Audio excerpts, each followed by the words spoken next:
The Lord be with you. And with your spirit. A reading from the Holy Gospel according to Matthew. Glory to you, O Lord. When Jesus saw a crowd around him, he gave orders to cross to the other shore. A scribe approached and said to him, "Teacher, I will follow you wherever you go." Jesus answered him, "Foxes have dens and birds of the sky have nests, but the Son of Man has nowhere to rest his head." Another of his disciples said to him, "Lord, let me go first and bury my father." But Jesus answered him, "Follow me, and let the dead bury their dead." The Gospel of the Lord. Praise to you, Lord Jesus Christ. Please be seated.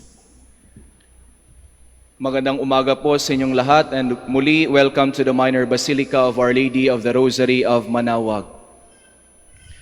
Sa Ebanghelyo po natin ngayon, I want to focus our attention on the two disciples, Two disciples who wanted to follow Jesus, the would-be disciples of Jesus. The first one is a scribe, and another disciple, that was not named or described. The scribe during the time of Jesus, or the scribes during the time of Jesus, are persons of authority. They are interpreters of the law. And this scribe, upon witnessing who Jesus is, and upon witnessing what he did, because before this gospel, Jesus performed miracles.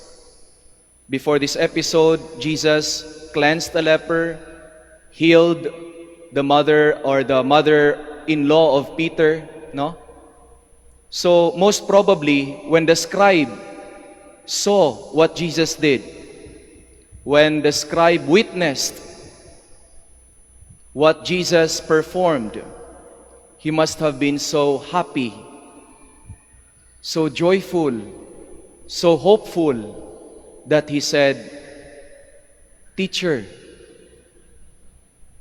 I will follow you wherever you go." The scribe is so happy, overwhelmed by what Jesus did, and he must have said, "Teacher, I will follow you wherever you go." Malakas yung loob, matapang, warrior, sabihin natin. Because I think he saw that Jesus is so powerful. Jesus is a healer. Jesus is a teacher, an authority. And so he said, "I will follow this man."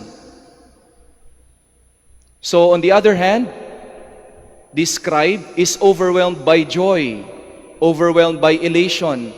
That's why he was able to say and to promise Jesus, "I will follow you wherever you go." On the other hand, there is this disciple who is, we could say, who is concerned with sadness. Why? Because this disciple is concerned with, in a way, burying his father. But according to scholars, to bury one's father in this context in the Bible it's not because his father is dead, because he has to take care rather of his father. He has to secure his father who might be in his old age, and so he has to take care of his parent. And it's valid. But Jesus said, "Follow me and let the dead bury their dead." On the one hand, Jesus was telling the scribe, "You know what? The life of security that you want to have by following me is not the security that you think. You will not have a life of authority just as you have right now. You will not even have a house to stay. But on the other hand, He's telling the disciple who is so concerned with worldly things, with security, I will secure your life. Let go of your concerns in life. Follow me. Follow me. And so, we might say, no, out of this gospel, we might reflect that in the various experiences that we have, especially when we are overwhelmed by emotions like happiness or sadness, you must be focused on Jesus, especially when making our life decisions. On the one hand, it's like Jesus is saying, when you are too happy, when you are overwhelmed by joy, do not make promises easily. When you are so happy, for example, no, pumasa ka, yung mga dasal mo sa buhay ay tinugon ng Panginoon, do not easily make promises. Parang sinasabi ni Lord, huwag agad-agad. Be calm first. Be level-headed so that your promises will truly be a promise out of commitment and not a promise out of passing, fleeting emotions. On the other hand, when we are sad, when we are burdened with so many concerns in life, do not make decisions easily. So much so that many opportunities would pass because we are so concerned with sadness, with fear. And so Jesus is saying, when you are overwhelmed with sadness, do not forget to trust, because your situation now will change for sure. Do not be afraid to follow me, to be with me.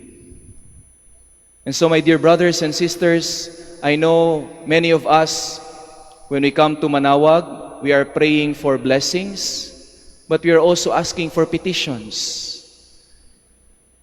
We have with us our emotions of joy and emotions of sadness. But Jesus is telling us, especially through our mother, pray, because these things pass away.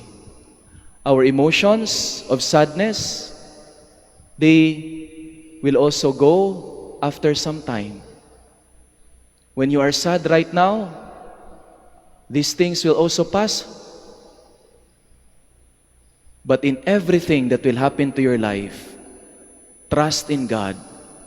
Follow Him, not out of emotions, but out of commitment. Out of commitment that God, in His grace, will fulfill the desires of our hearts, will fulfill our prayers in His time, in His most perfect time. Trust in Him, not in your emotions.